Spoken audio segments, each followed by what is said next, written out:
So ladies and gentlemen, please join me in welcoming Dr. David.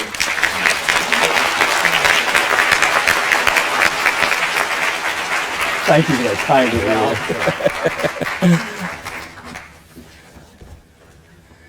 of Thank you for this opportunity of being here at Hong Kong University, the most distinguished university in all of Asia. And it's certainly a privilege. Tonight is a very meaningful night for me, but it's also a sad night because one of my researchers who helped me do this work at this very moment is being buried in Nassau. She's a Canadian therapist who worked with me for many, many years, and was a very instrumental part of my team. And out of respect for her, I'd just like to take a moment of silence to show respect.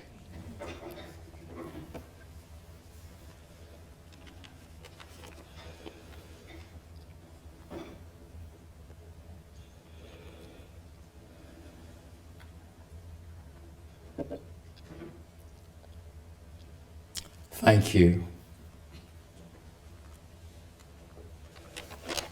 Shame, anger, and the evil violence tunnel. We forget many times that anger is a secondary emotion. From my work, the root cause is shame. And once shame and anger come together, it develops a very powerful negative impact. And my work has shown the formation of the evil violence tunnel, which I will describe in our work tonight.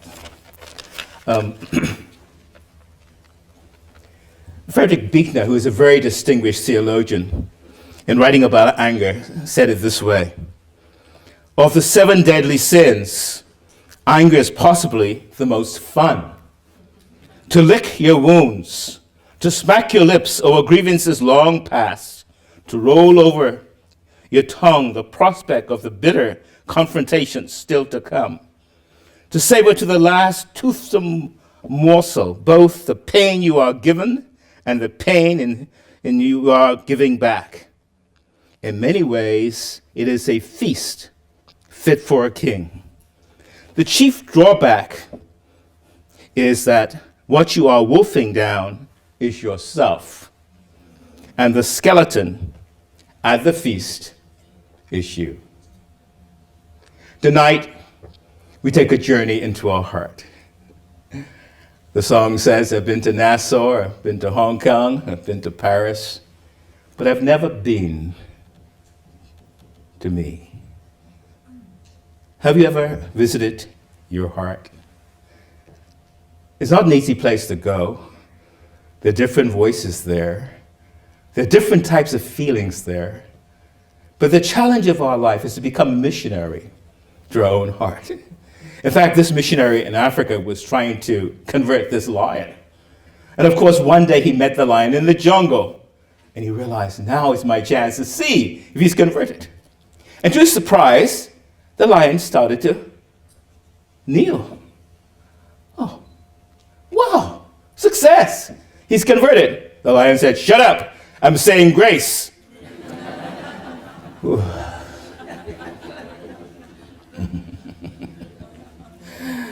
Another gentleman told his wife, okay, I'm tired of your nonsense, go to hell. She said, sir, I've stopped running errands. And so you can see there are many ways in which shame manifests itself. But the Bahamas is a lubrious, paradisial little nation between Florida and Cuba. Like Hong Kong, we were once pristine, and we're still a beautiful place, lovely waters. But we have this terrible social fragmentation problem, particularly in our marginalized areas. This is due in part to the crack cocaine epidemic that was island-wide or nationwide in the 1980s. I described that epidemic, the first description of it, of crack cocaine, in the Lancet in March of 1986. And a drug which I've described, I've seen it run through the whole world. In fact, this morning, Switzerland is now registered as the top cocaine capital of the world. A clean, green, pristine place now falling prey to this terrible tragedy. And so, throughout the years, since '86, I've gone back to repeat my research to see how the addiction is playing out, because being a small population, we can study epidemics over long term and see what happens. In 2008, when I went back, I found something terrible. I found that there was not just addiction, there was a powerful social fragmentation. Life was cheap, property was no longer respected, and the work ethic was challenged. There was hopelessness everywhere.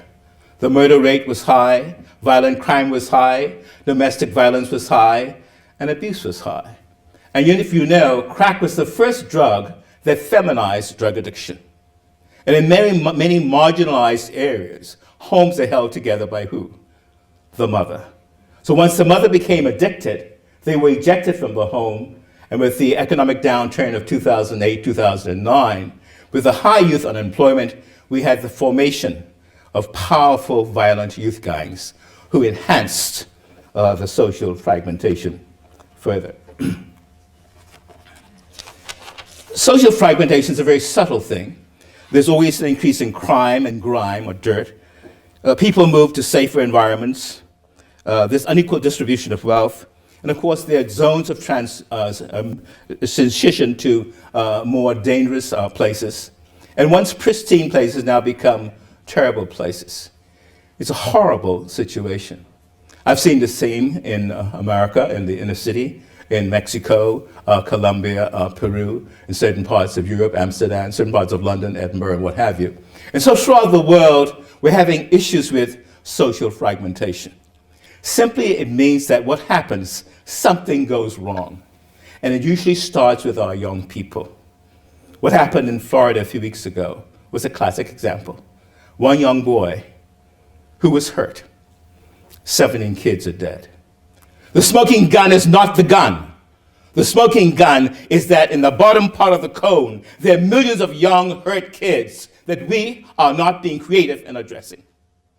In Hong Kong, like most nations of the world, you have a lead time to prepare because these kids are deeply hurt. The question isn't, what did you do? The question is, what happened to you? We now know there's a very deep correlation between childhood abuse and late teenage murder. And unless we get the hurt child, we will have terrifying results from the hurt adult. The sad thing about this is that some kids who are underwatered end up becoming narcissistically despairing and hurt. But some kids are overwatered. In fact, in America, we have some kids in the past few months. Excellent education, excellent families, but still choosing to kill themselves. So we now know there's a problem with underwatering that causes narcissistic despair, but overwatering can also produce the same thing. The question is, how do we achieve optimal watering? I guess you are, right? Nice to meet you.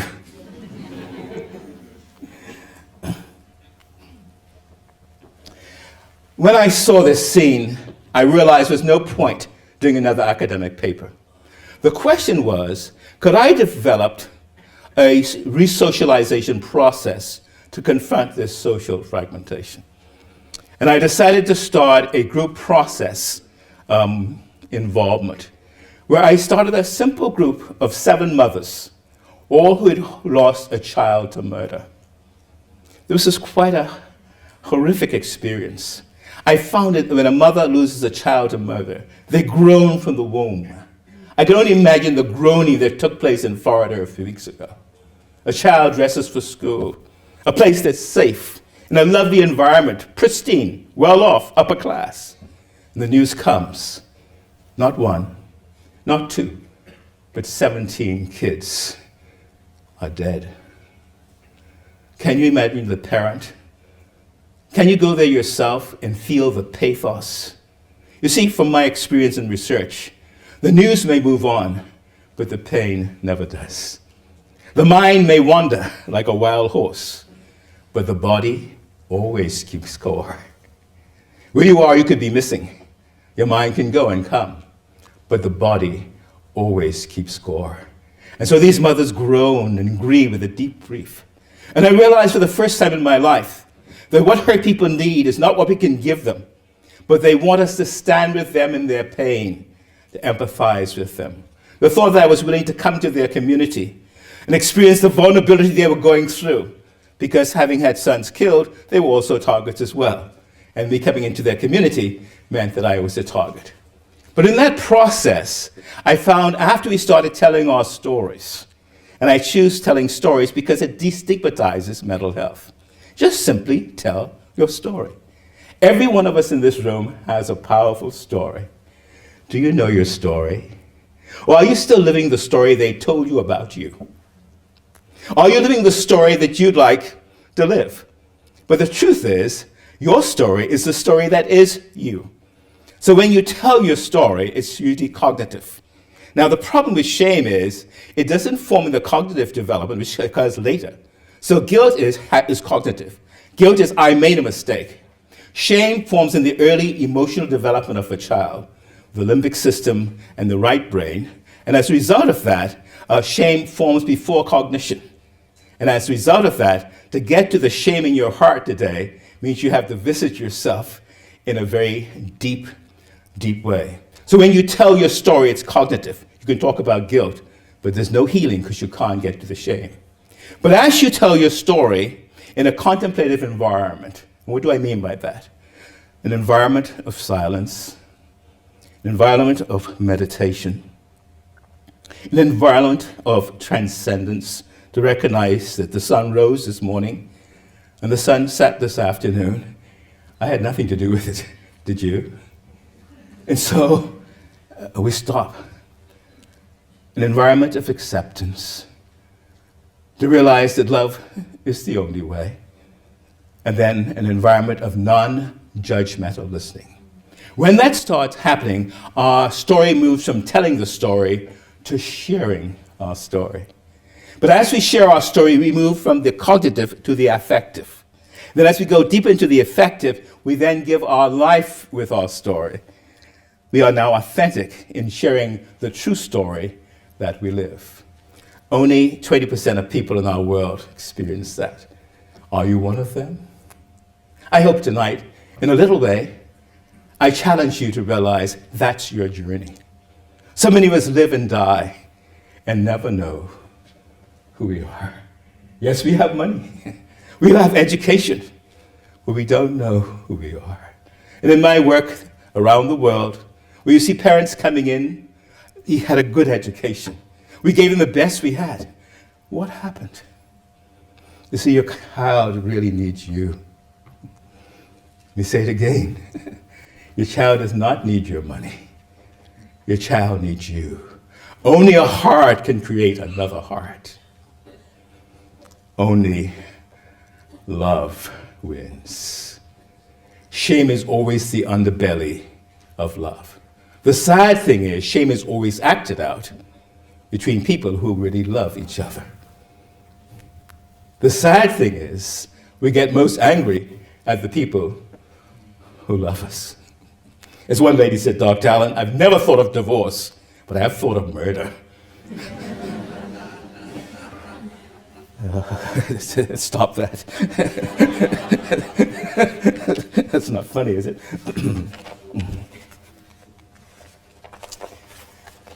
In the group process, after getting into the deeper part of our stories, within 6 months, the group grew to 18 people, 7 to 18. In 1 year, it grew to 30 people. In a year and a half, it was 50 people. And now there are 27 groups all through the Bahamas.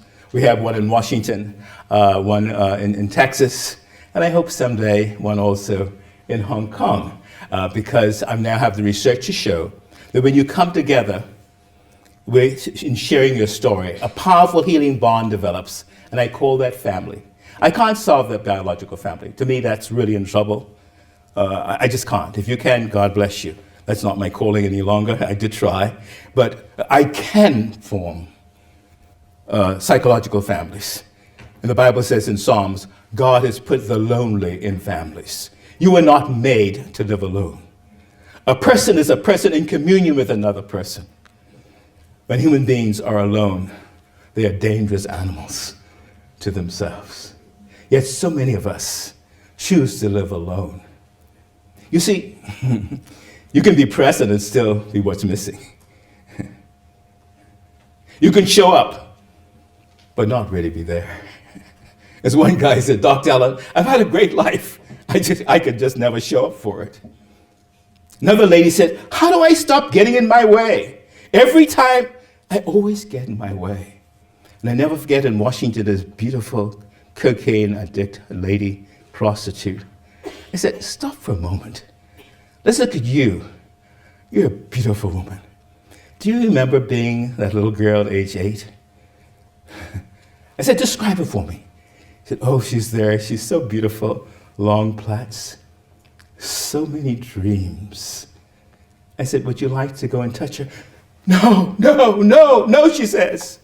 Because there's a great gap between me and her. There's a mountain. I just can't go back. I can't reach her. So I will just stay with cocaine and prostitution. She took an overdose a few weeks later. Can you touch your inner child? Have you forgiven your parents? That's the first way to open to your story. Yes, they meant well, but they can really screw you up. I'm sorry, mothers. I'm sorry, dads, but I'm one too. It takes a lot of courage for a father and mother to say, hey kids, messed up, please forgive me. But you can't really move into your story until you forgive that which you came from. Remember the first 9 months of your life? Wasn't it beautiful? Then the waters burst and you were kicked out, the worst mistake you ever made. And if that wasn't enough, they did what? They spanked us. And they cut the umbilical cord, our last connection to that vestigious, serendipitous environment. And so many of us are still walking around with our cut off umbilical cords looking for a place to plug in. Some of you found Hong Kong U. I'm so glad for you. Because if it worked for you, hold on to it. Because there are fewer and fewer places to plug into. Many people would love to find your plug. Not to charge your phone, but to charge your heart. The sad thing about shame is it produces the living dead. As one guy said, Dr. Allen, I'm alive, but I'm just like a dead dog. I'm being pulled by society. I've given up on life. I'm a failure. That's always shame. And so after every group, the therapist and facilitator has to write a praxis report, the group interaction, and then the analysis of the overt themes. And so this diagram shows you 776 group processes. And you can see what the main themes are. The first one, of course, is anger. Second one is violence. The third is grief. And of course, when there's social fragmentation, somebody's killed today, you start grieving, somebody's killed tomorrow, then you have aborted grief, and that gives what? Leads to anger and also more violence. Then, of course, when you have grief, anger, and violence, you have obstructive intimacy dysfunction in relationships. When you have intimacy dysfunction in relationships, you have hurt, abused children, and of course, more suicide and depression. The point I came to realize was this, that by coding this data over 8 years, shame is hidden. You don't see shame. It's from a German Indo word which means hidden, just like Adam and Eve. When God said, Adam, where are you? Well, we messed up. Well, Adam, you're not God. I know you messed up, but I came down to be with you. Shame always fragments and separates. I'm not good enough to be here, God. I messed up. And so there's distance with shame. Love always invites. And isn't it beautiful that in spite of the mess up, God in his immaculate love came down to be with them. Tonight you realize there's a love that will never let you go and a face that never turns away. I don't care what you've done, whether you've killed, whether you aborted, whether you divorced 100 times. There's a love that will not let you go. And the existence of shame, from my research, indicates the existence of love. Because shame is just the underbelly of love. And the only thing that heals shame is its exposure and open to love. So what happens in our culture then? We don't see shame. We see the faces of shame in society. And the leading face in our society is anger, followed by violence, revenge, grief of many different types, relationship dysfunction, and of course, abuse. Now, the interesting thing is, this was in a marginalized community. This was in a prison. But when I came to the wealthy communities of Nassau, and we have quite a bit, just like in Hong Kong. In fact, our major investment in Bahama is from Hong Kong. So thanks for welcoming me home. We have many of Asians now living in the Bahamas. But even in the non-marginalized area, the results were still the same. Those who were underwatered scored high with anger, and those who were underwatered also scored high. In other words, the faces of shame in our culture is what? Anger. So anger, shame, and of course shame leads to violence. I have much more research I could share with you. I think Monday I'd give a more academic presentation, but you could see after being in the family for about a year, anger is decreased, revenge is decreased, violent revenge is decreased, and also non-violent revenge is decreased. But notice this, depression and suicide was decreased without medication. And by the year 2025, depression will be the leading cause of illness in the world. Could it be what is happening? We become socially fragmented. We're no longer a community. The family cannot no longer be there for their children. And so the kids are trying to fend for themselves. And they're hurt and they're isolated. Could there be a killing effect? That the hurt in the childhood, the hurt in the family, the hurt in society is synergistic, and the shame mounts up, and eventually the person becomes depressed. Depression is happening at a younger and younger age. We see kids 3 and 4 wanting to kill themselves, and sometimes for no reason whatsoever.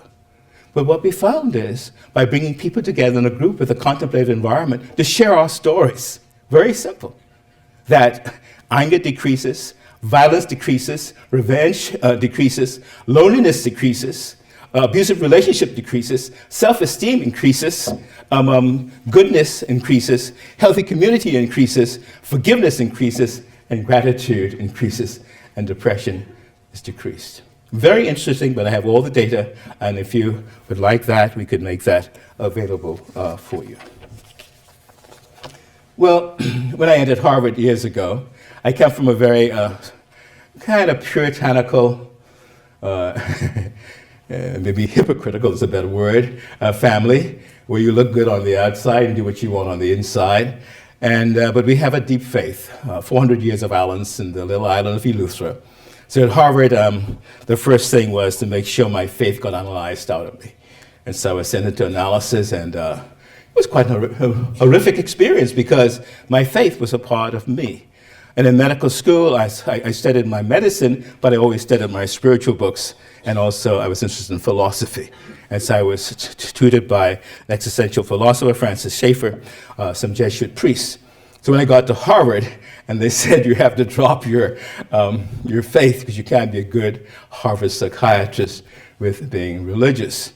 Well, I said, thank you. And I went down to a Harvard medical program because I used to be on the Queen's staff at Guy's Hospital, London. It's pretty good for the stethoscope. And I said, I want to continue being a real doctor. And Professor Teller said, you're in, David Allen. The problem was, when I got back to my professor, Jack Mendelson, he said, you're not leaving psychiatry. And that's where I got stuck. So what do? The analysis continued, and so I had to somehow find a way to cope with my faith and psychiatry. And so this theory, the contemplative discovery pathway theory, is a theory that involves positive psychology, psychopathology, contemplative spirituality, and social actions. So I can have all my stuff now in one book. And that's the theory that has led to this research connecting anger, shame, and violence. The first part of the theory is the self at birth. At birth, we have 3 major instinctual needs. First of all, survival, security, safety. Secondly, connection, affection, esteem. And then thirdly, empowerment. These are not just instinctual needs. These are the stuff which all our dreams are made of. Whether at age 20, age 50, or 100. All our dreams in life make us want to be what? Safe, loved, and empowered. But sadly, when a dream shatters, a lie is born. Let me say it again. When a dream shatters, a lie is born. All shame is that the dreams we're born with, but even though the love story is there and it's beautiful, because every child being born is looking for somebody who's looking for them. Sadly, many kids are being born and nobody's looking for them. And you realize the work of Liptenberg, my analyst, has shown that they go into depression. Selma Freiberg, that you need stability, consistency, and predictability. We have some stability. Consistency is getting more difficult in our world, and God knows predictability, help me, is hard to find. So the kids are growing up really in a fragmented, almost shameful way. So what happens then when the dream of safety shatters? You have abandonment. So when the dream of safety shatters, abandonment simply means that no one is there for me. The lie is, I'm not enough. Shame is not just a feeling. It's a sensed emotion, which means I am bad. Guilt is I made a mistake. Shame is I am the mistake.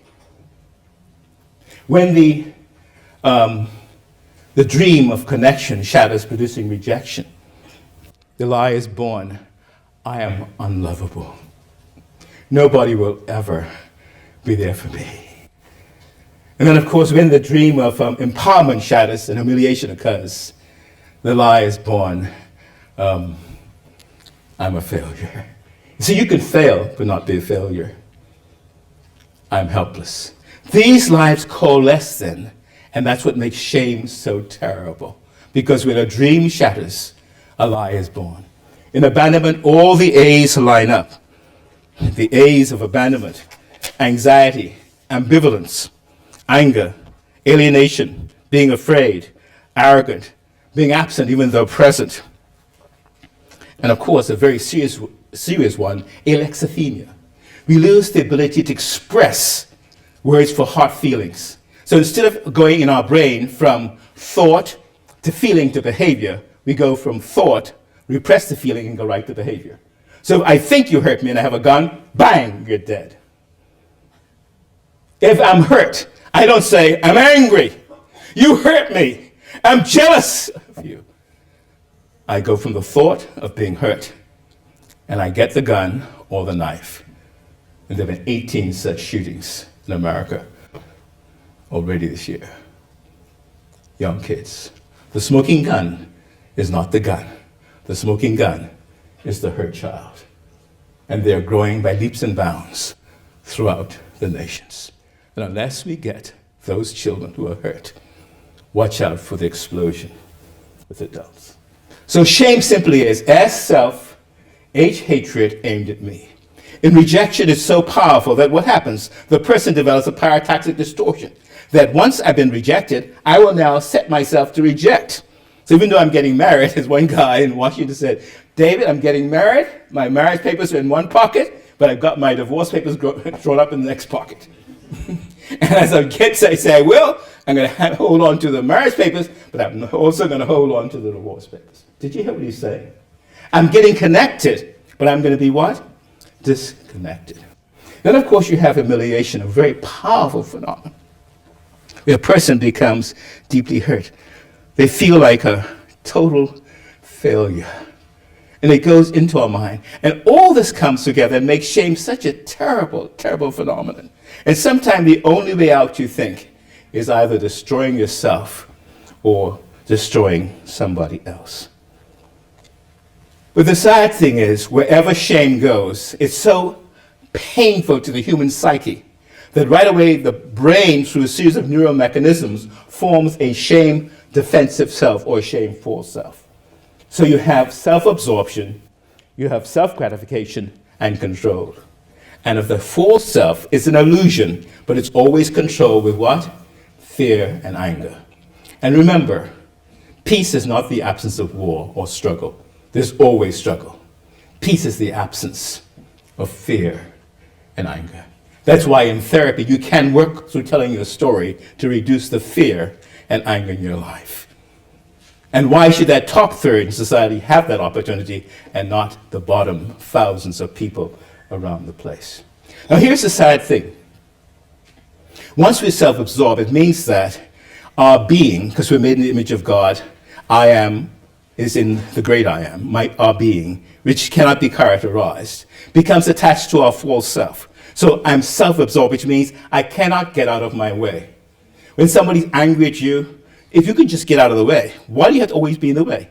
But when you're self-absorbed and attached to your false self, you're always there. So you have to fight every battle. You see how it totally says, you are the sky. Let the clouds pass by. You are the sky. Let the clouds pass by. But self-absorption means we have to jump on every cloud. And that's why we're tired. And that's the shame. And that's the hurt. So a child has to jump on every cloud. You're self-absorbed, you have to jump on every cloud. You got to solve everything. God bless you. I wish you luck. The older I get, the less I know. The nice thing is I'm getting more comfortable with it because I have no other excuse. And then, of course, the self-gratification. Once you have the deep pain in life and you feel the shame, you need something to solve it. So addiction follows. That's the leading illness of our culture. Addicted first to our thoughts. We have this litany of thoughts. And so our thoughts are running what? Night and day, in sleep and wake. And thoughts are like cells. If they are just gradual, fine.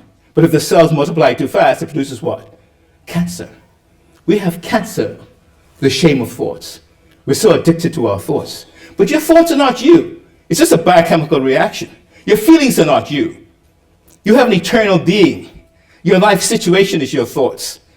The thoughts are the clouds that are floating by.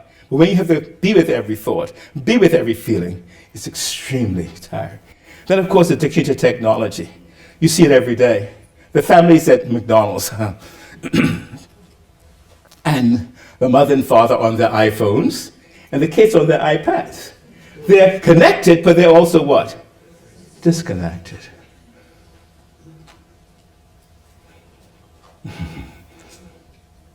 The new sleeping partner is the cell phone. It's hard to get it away. One lady said, if you take it away, I don't know what I'll do. The shame will kill me because I won't be able to get her back or get him back. Well, why do you have to? Notice the self-absorption. Notice the self-gratification.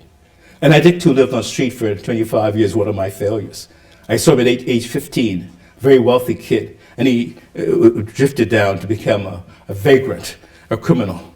And one day sitting with him in the bush with his beard struggling, he said, Dr. Allen, it's really hard when a guy could say, I killed my mother. She drank herself to death. She couldn't take my addiction.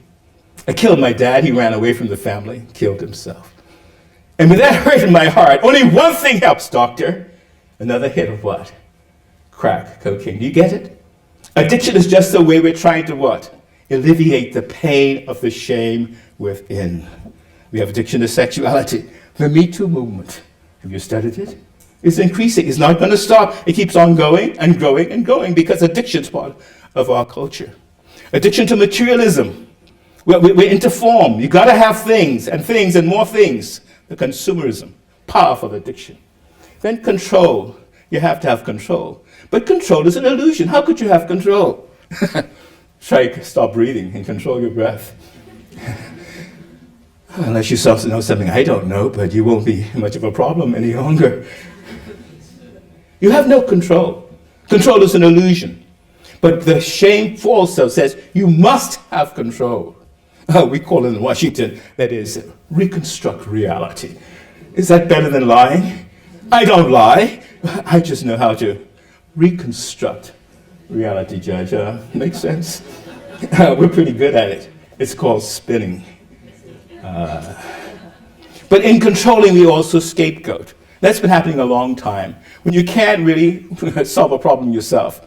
Like once my little daughter my wife was upset with her, and she gave her a scolding and said, "You shouldn't do that." I guess she was shaming her. All of a sudden, I saw her go into the corner and get her little doll baby and spike it. "Bad doll, bad doll, bad doll, bad doll." Oh, she felt better. So my wife scolded her, and she gave that little doll hell, and she felt better. Adults do the same thing. So we have an adequate side, and we have a shame side. So sadistic scapegoating is, I take my shame and I give it to you. Now you have my shame plus yours. So I can say, I am better than you. I can condescend to you. I am self-righteous. You're out of it. You're stupid. I'm intelligent. Or you can have masochistic scapegoating. With adequacy and shame, you give away your adequacy. Poor me. I'm just a hopeless, no good person. Just another way of having control. But the whole concept of control is an illusion. The real problem with the theory is the false self.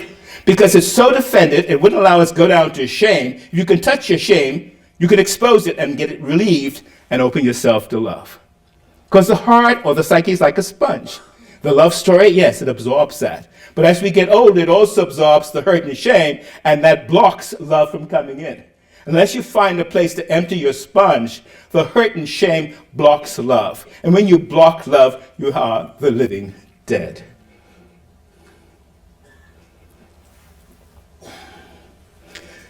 The sad thing, and it's my conviction having been to some of the world's leading universities, that in our education process, in our psychotherapy process, in our theological process, we're not driving down to the shame because we can't. If a pastor or a therapist has not gone to his own shame, he can't take you there. You cannot go where you've never been. You can't return to where you've never been. So because we're not facing the shame, what we're doing then is creating more sophisticated false selves. I call it the Bermuda Triangle of the soul. I got a self. I really can't get down to who I am, my authenticity, because of the shame, and I can't really go to my potential. So I stay at a happy mediocrity and look down on other people with my self-absorption, my self-gratification, and my reconstruction of reality. Oh, it's so beautiful, and it works so well. Oh, she was a gorgeous lady. She said, "David, I love this work. I really love this work. I want to just come and work with you on the beach in Nassau. You see, I'm very healthy. I've had 18 years of psychoanalysis, 5 days a week." "Wow, that's great. You want to work with me? Are you married?" "Of course I am." "Okay. Well, you have a husband?" "Yes, I do. But it's his time now." "Any children?" "Yes, I have 3. 5, 8, and 11. "Well, let him take care of them." "And you're going to come to Nassau and help me with her children?" Do you hear what I'm saying? She was saying, I have great analysis, but she's constructed a very what? Sophisticated false self, which is not authentic. Self-absorption, self-gratification, and control. What about you as you make a journey to your heart? Why are you downcast? Why are you angry? The challenge is, can we go down to our shame core? Because by only exposing our shame, we can open ourselves to love. Loneliness becomes solitude. Solitude becomes community. Vulnerability becomes empathic concern. Empathic concern becomes compassion. Compassion becomes community.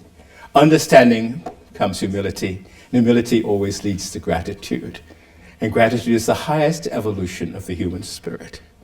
Because in gratitude, you have to be present.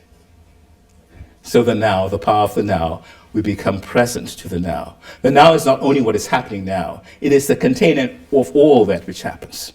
Even the past always happens in our heart in the now. So when we come to the now, we have to be grateful. And it's really hard for shame and anger to live in a grateful heart. In the most severe cocaine camps, and I've been to many, I've watched many young women, in fact, I've buried many, thousands of women and men, addiction. And the one thing they've told me, David Allen, when a guy or girl says, I am thankful for one day sober, he or she's going to make it. Gratitude is altitude. Are you grateful? You owe nothing. Everything is on loan to you. Have you learned to say thanks today? To your wife, would she faint? To your husband, would he have a heart attack? To your kids, who wonder, what the hell's wrong with you? Yeah, what's wrong with saying thanks? That's all we can do. When my mentor Henry Now was dying with a heart attack, he just said, tell them, I am grateful. That's so beautiful to me. He means he was present. Oprah talks about the gratitude diary.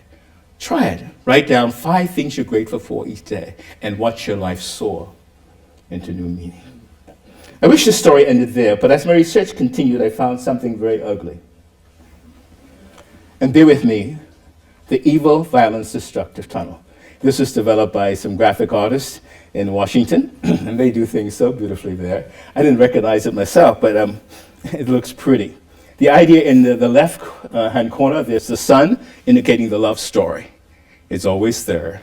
But in the right hand, there's the clouds and the lightning indicating the hope trail. There's a little kid who's born into the world, facing the social fragmentation. He feels unsafe. He lacks affection, lacks empowerment in his life. He becomes angry and also sad. Remember, anger and sadness go together. When you lose somebody you love, you're certainly angry, but you're also very sad.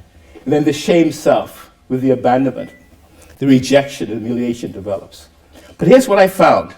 Once the shame self is offended by the chest protector of the shameful self, the self-absorption, the self-gratification and control, you can block further shame.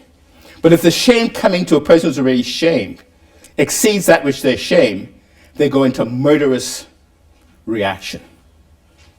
So kids who already have PTSD, and please, dear judge, I have a program now where adolescents from the courts have been referred to me.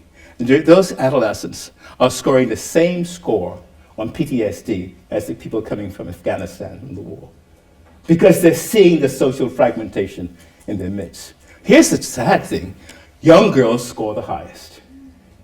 What do we have to expect coming down the pike? The boys are shooting now, but some of the girls are really tough. One is called fight. She only fights guys. She don't fight girls. I said, why do you just fight girls, guys?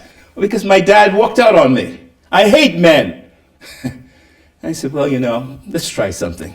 The next time you're gonna beat a guy, because she could beat me, I can't fight. I just can say, well, how do you feel about it? That's my hang up. I don't know what yours is, but that's mine. It works. I've been held up many times. It works. Well, how do you feel about it? You're gonna kill me? A little poor, lost Bahamian guy? You can get stripes for that? That's pretty crazy. And one guy walked, he said, yeah, why should I kill you? Get out here. I don't want to waste your time. I said, thank you very much. I ran. And somebody said, David, hey, I can't talk to you now. He just got away. 3 guys held me up the other day at my home. 3 loaded guns. I felt a sense of peace. And they popped my chain. It was a valuable chain. And I said, do you mind if I pray with you? And guess what? They put their guns to the side themselves and bowed their head. And then he burst out laughing. Then he said, can we go now? I said, sure.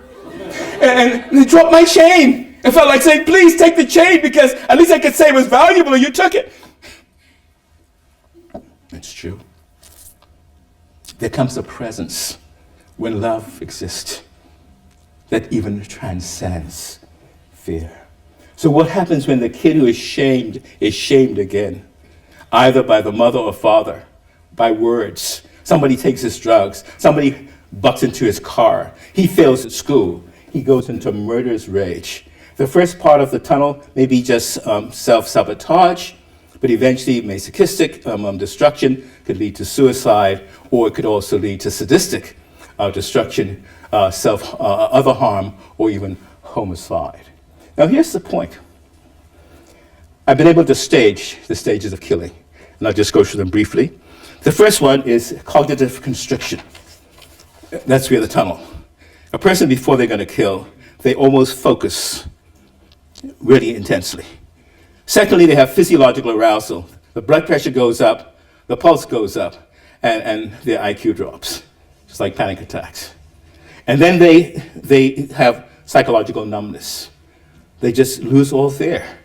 In fact, this guy was stabbing his girlfriend who cheated on him. And he thought she died. He left her, but she hadn't died. And I said, so why? Why were you stabbing her so much? He said, I wanted her to feel what I was feeling. What were you feeling? I don't know. Did you get that? He had alexithymia. He couldn't say the words for hot feelings. It went for, she hurt me, the thought of hurting me. The feeling is repressed, and he went to what? Action. Do you get it? So a lot of our kids, those who are watered and underwatered, they can't say words for hot feeling. I'm angry. I'm hurt.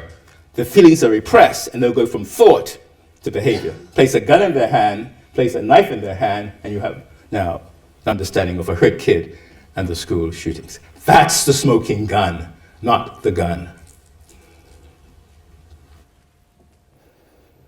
Then what I did was, I gave my paper to the men in prison. We have a prison family, tough guys, some are in life imprisonment. They've killed numerous times. I said, study this for 2 weeks and see if I make any sense. When I got back, they said, Doc, you nailed it. You got all the stages, but we hate your stupid language. There's no cognitive constriction. You get fixated, Doc. There's no physiological arousal. You get psyched, man. You got to do it. You got to do it. You got your drug. And what drug? Liquid ecstasy, cocaine, marijuana, and Hennessy. Wow. And then say, it's not, psychological numbing. It's just fear goes out of the way. And it's not you get negative energy. It's like Satan just shows up. I said, what? Doc, I know you don't believe this, and I've been in the drug world for quite a while. This Doc, I've killed 3 times, and every time there's a power of evil that's there. But there's also a power of good. But somehow when I'm bent on doing what I have to do, I go to the evil.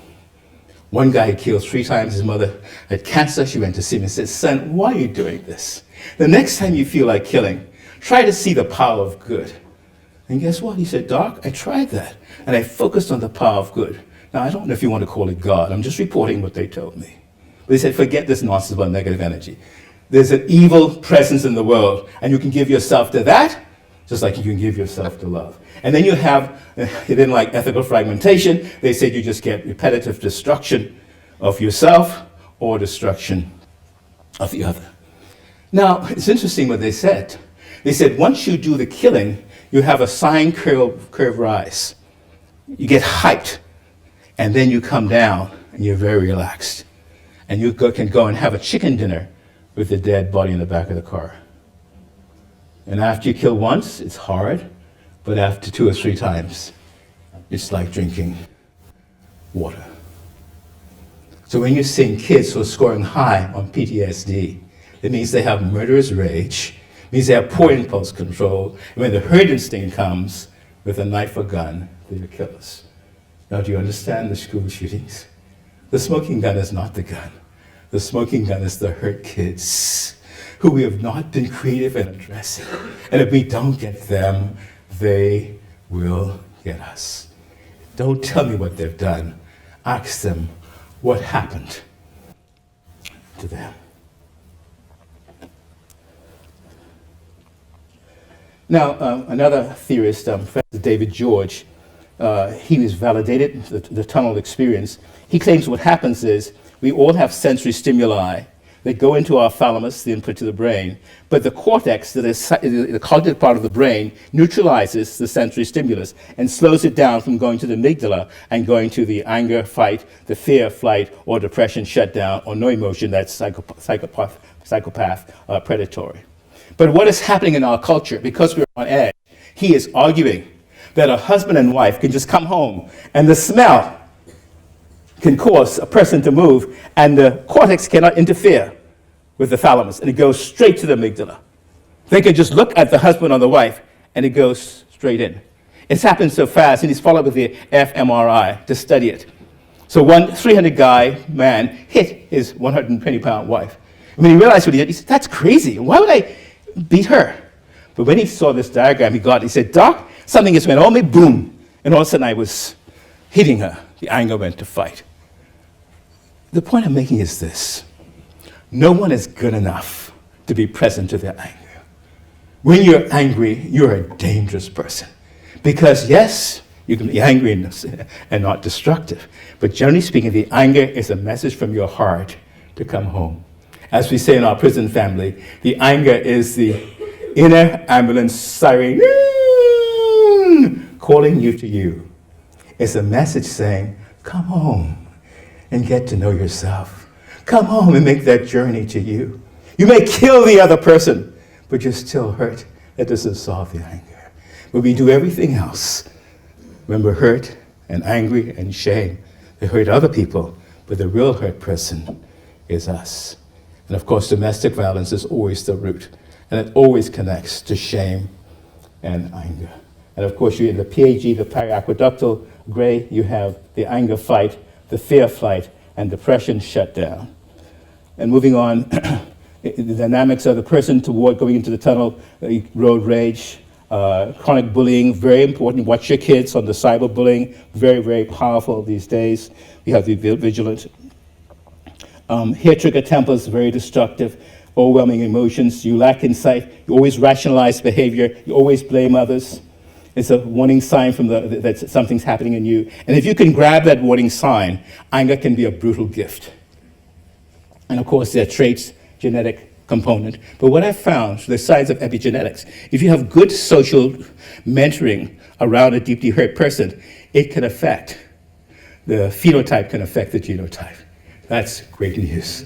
Because the mind is now, we believe, fluid and always emerging and developing. So when you put yourself in a healthy environment, it does affect the genetic component as well. Precursors to the tunnel, early childhood trauma, number one. Mental dysrhythmias are always there. Substance abuse, loss and grief, fatigue, halt. When you're hungry, angry, lonely, and tired, it's time to really stop. I did that before, an inmate's description. What do we do? Well, it's called the perceptual shift. There are only two feelings in life. There's fear and love. Under fear comes shame and anger. Under love comes compassion and humility. So when you're in the shame area or the fear area or the anger area, you must do the shift. How do you shift? First of all, contemplative mindfulness. Just stop. Be quiet. Breathe in, and then hold it and breathe out. And as you breathe in with your eyes closed, the thoughts decrease and you start to relax. It's hard for anger to rule a relaxed mind. Process the hurt and shame. How were you hurt as a child? What happened to you? Have you ever told anybody? Have you ever talked about it? Then silence. Silence is like when you stir a pond. Yes, you can't see the bottom, but silence means that you let the pond settle. You can see. So what happens in anger, our heart pond is all stirred up. But if we could just silence ourselves, we can see. A prayer. AA. My life is unmanageable. I need a power bigger than me. We have a pledge we teach our people, and they say it like a mantra. In times of difficulties, anger, and fear, I pledge to be loving and kind. I pledge to be humble, to accept myself just as I am. I pledge to be forgiving of all those who hurt me and who I've hurt. Then I pledge to be grateful for all the blessings I have. And then, sometimes you can't reach the source of love. Open yourself to a stream of love. Will you be a stream of love for your kids someday? Sometimes you can't get to the source, but a teacher could be a stream. A pastor could be a stream. There's a guy in Walpole who killed many times, but he thought of Mrs. Bailey, his primary school teacher, and when he thought of her, his anger was just evaporate. Do you realize you can be a stream of love? That once you work through your shame and come home to your heart, you become a stream of love, and streams of love continue beyond your death. The sad thing, many kids have no streams of love. Many kids I interview now say they have no experience of unconditional love. And then open to thin spaces. A thin space is where heaven and earth are very close. For me, of course, in Bahamas, the beach. It's just where the beautiful, clear water. And there's three types of seeing. Physically, the first eye. The second eye, cognitive emotion, what causes the water to be clear. The sun and the sand. But the third eye is the contemplative. I see the sea, but I allow the sea to see me. And as the sea sees me, I am the sea is me. But then I move beyond the sea to the creator of the sea. and there's the mysterious. Albert Einstein said, the mysterious is the deepest emotion. To feel the awe, the beauty, and the meaning of life. And he who cannot feel, or she who cannot feel the awe and beauty of life is a snuffed out candle and dead already. Do you realize that only 20% of us can go to the contemplative type of seeing? Because we're hooked into the physical and the cognitive, emotional. But there are also health spaces too. Keep away from those where they're very dangerous. And then a gratitude. Practice a gratitude diary. And then you'll find you'll make the perceptual shift from the shame, anger, fear to love, compassion. And to prove it, you'll be able to open yourself to love. In my kind of work, I have to shift sometimes 20 times a day. If I'm seeing a patient, I'm in the fear category, it's dangerous for me to see them. I have to do the perceptual shift, work with those same principles. Well, there are many vignettes I can go. I'm going to stop there because there's much more I can say. But the point I want to say is that life is eternal. Love is immortal. And death is just the horizon. And the horizon is only as far as we can see. There is a love which will never, never let you go. And a face which never turns away. Thank you. There's a question right here. Dr. Allen, right at the beginning you mentioned something about was it water? Or Yes. Yeah. We focus a lot of work on narcissistic despair in poor, hurt kids, but we're now realizing kids who've had a very good upbringing and been overwatered can So also. I just want to touch on the overwatering. I mean, what does that look like? How does a parent overwater? A kid has had everything he or she wants, and so nothing counts anymore. And they end up the same as the poor kids with narcissistic despair.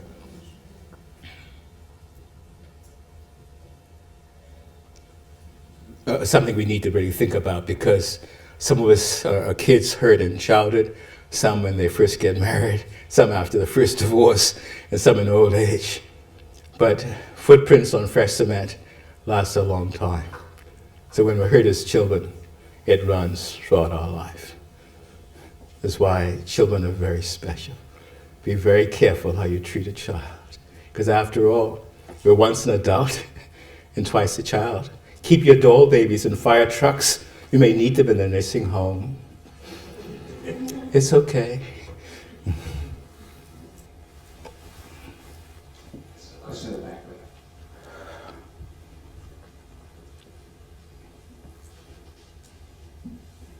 Thank you very much, Dr. Allen. I was just wondering, could you share a little more about the struggle that you had putting your faith together with Yes. your medical? Well, very good question. My struggle at Harvard, where at that time at Harvard, psychoanalysis meant that you had to analyze that God was a projection of your father. I met some very interesting analysts. One was Armin Nikolai, who wrote the Harvard textbook. He took me under his wings, because after all, I wasn't allowed to leave. I tried to get back into medicine. And so, it was quite a struggle. Some nights I didn't sleep, because I tried to make sense of it. But then a breakthrough came when I was treating a drug-addicted guy in East Boston.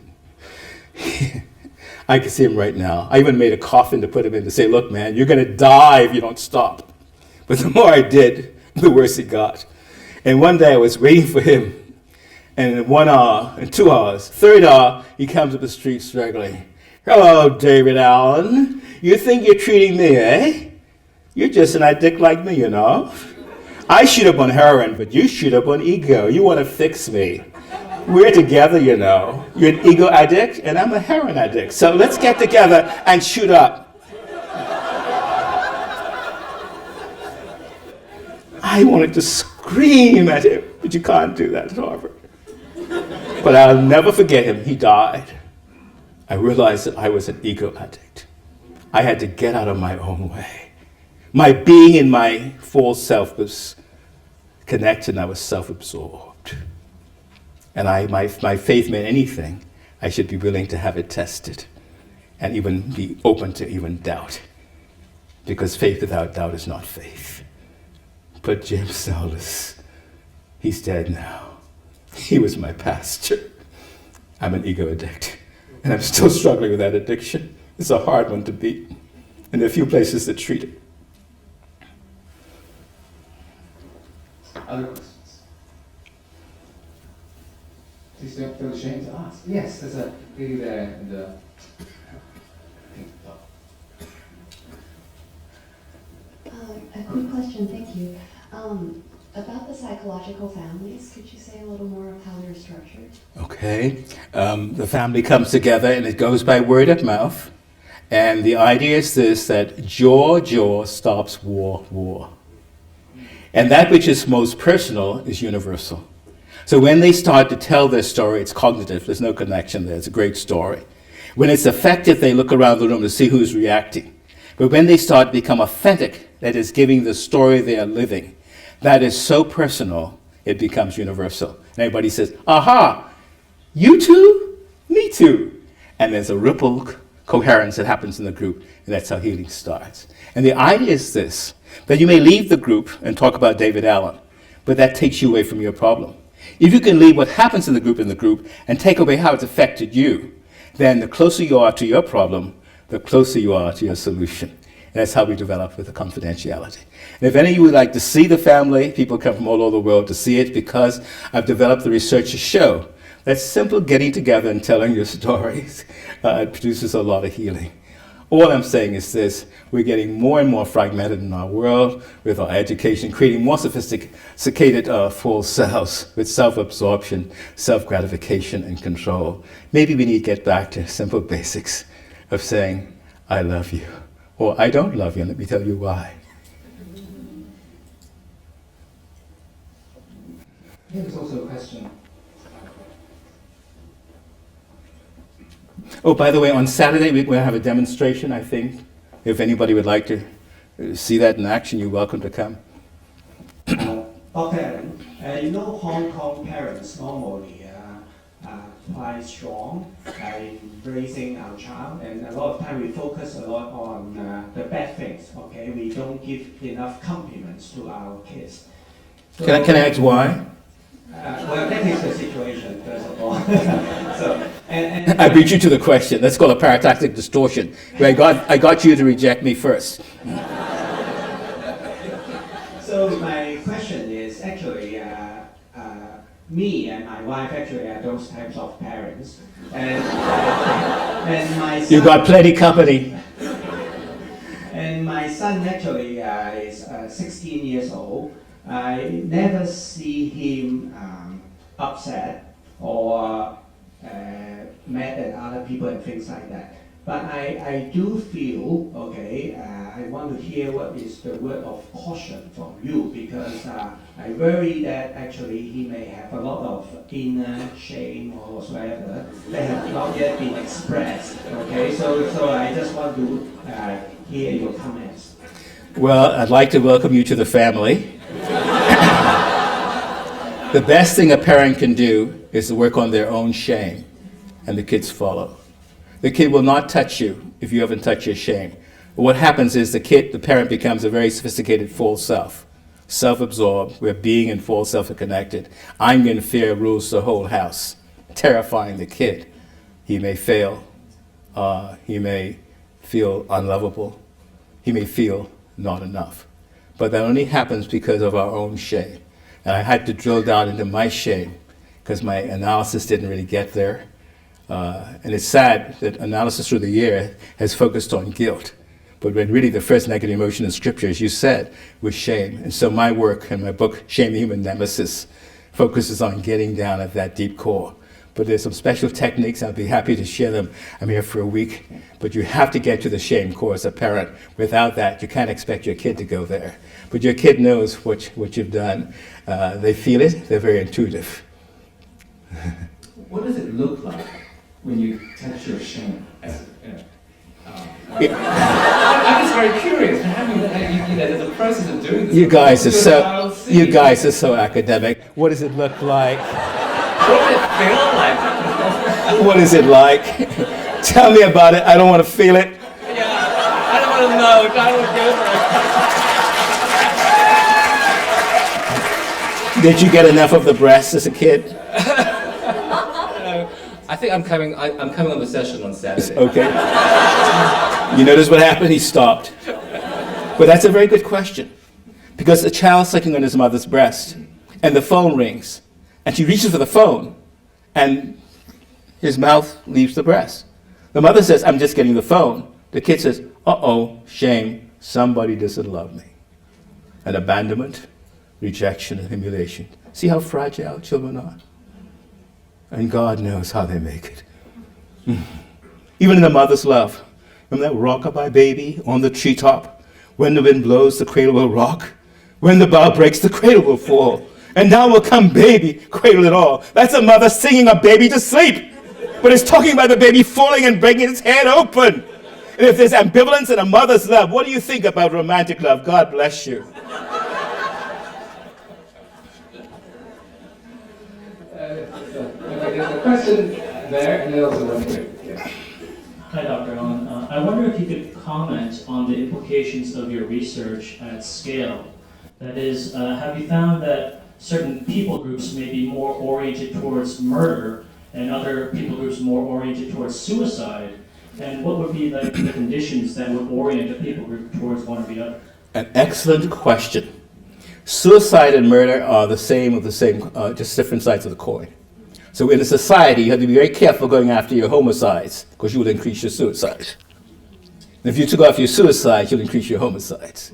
For example, today, Switzerland now registers the leading place for cocaine addiction. That's unheard of. It was a green, pristine society. But my guess is they forgot the kids.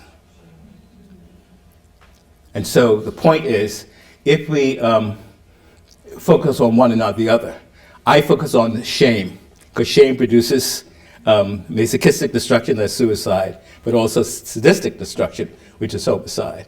They may not kill themselves right away, but eventually something happens. And the puzzle for us is, why are overwatered kids killing themselves where they have everything to live for? And the issue is, there's shame there. Now here's something else I don't understand. I've had a case group of 10 ladies who tried to kill themselves by going over a certain cliff in the Bahamas. And women usually now take their kids under 7 because they tell me they don't trust us men. Maybe they're right. They don't trust society. And so this lady with her 3 kids were in the car. One was 9 months. One was, I think, 2 years. Other one was 4 years. And as she was driving to the cliff, shouting at her husband, I'm going to give you what you want. The little 9-month baby said, Mommy, Mommy, stop. He freaked out because he couldn't talk. And now he was screaming at her. Where did his voice come from? I don't know. But each one of those ladies heard a voice which stopped them. Now the question is, why do some people hear a voice? Is the voice a transference of early childhood? Is the voice from some super-terrestrial figure, God? Is the voice maybe a transference to society? And why do some people hear the voice and some don't? Another lady, she drove around 3 times, and with her 2 kids in the car. And at 80 miles an hour, she headed down the beach into the water. People saw her, and she drowned. The next day, her father called and said, Dr. Allen, I've got a big house. Why couldn't she just drive to my house? I said, sir, she was in what? The tunnel. Fixated. Caught in destruction. Please hear me. When you're angry with rejection and shame, you're a danger to yourself, and you're a danger to your children. But why do some people hear a voice and others don't? I don't know. Maybe Hong Kong has the answer. Any ideas? Why would some people hear a voice saying stop, and some people just go ahead and hear no voice? Any ideas from you?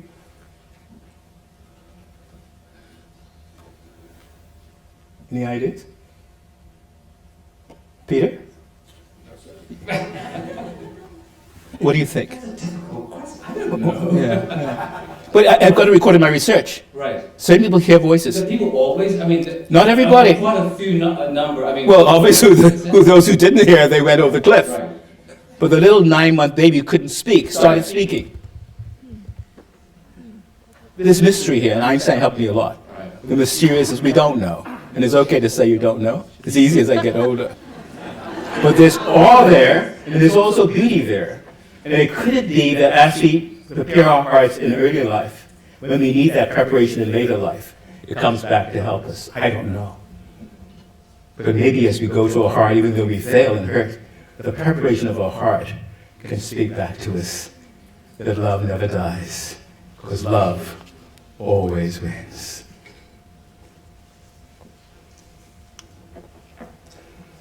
There's a question here at the front. Dr. Allen, in your description, the shame is completely negative. It is also the case in most of the literature. Is it possible there is a certain function of shame? Take the case of Genesis 2nd chapter. If it is not a shame, Adam would not accept the skin from God, which is a symbol of salvation. Now take the case of Ephesians chapter 2. That the description of people as helpless will not be putting people into some form of shame.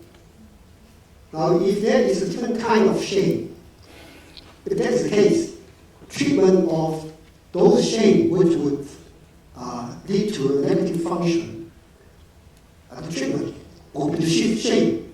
Shift one form of shame to another form of shame. Very good question. His question is, can shame be helpful sometimes? Well, the truth, as I said, the sad thing about the false self is the Bermuda Triangle of the soul. It prevents you from going to your shame and prevents you from going to your potential. If you can go to your shame, your deep hurt, there's what? Hope. So many times the poor, when they come to the family, I have no problem getting them down to the shame, and they heal quicker. In my non-marginalized group, the very sophisticated people, oh my God, they have so many layers of the false self, I can't get past self-absorption. And so they see their shame, they want me to describe it for them, they want to understand it, but they do not want to go there. The good example was Cain. Cain was Eve's firstborn. He had a very strong maternal introject, like most men. And so he was very entitled. And Abel means afterthought. Poor Abel, what a name. Afterthought. I hope you're not one of those. Anyway, thank God for God. When it came time for the sacrifice, Cain did a beautiful presentation of his fruit and products. He was the prize son. He was the Harvard West Point guy. Oxford, Hong Kong University. Yeah, let's get home. he did it right. But God said, no, I like Abel's sacrifice. Cain was livid. It says, you read it, Genesis 4 and 6, he was downcast and angry. Downcast means his eyes were down. He sought mortification. And then God said, Cain, why are you downcast? And why are you angry? He always asks us that question. And then he finally says, Cain, we can correct the sacrifice.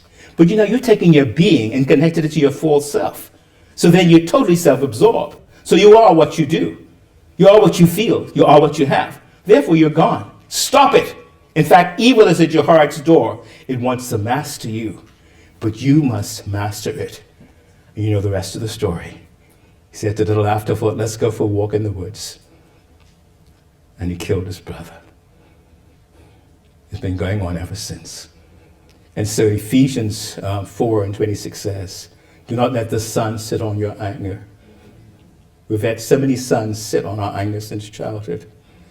And it goes on to Ephesians 4 and 27, in order not to give the devil a foothold. Shame and anger are portals into evil. I got data to show that. Be very careful. I take anger very seriously. Because anger is a secondary emotion. Always look what's under. There's sadness, there's pain, there's shame. But in our culture, we've not developed the ability to go there.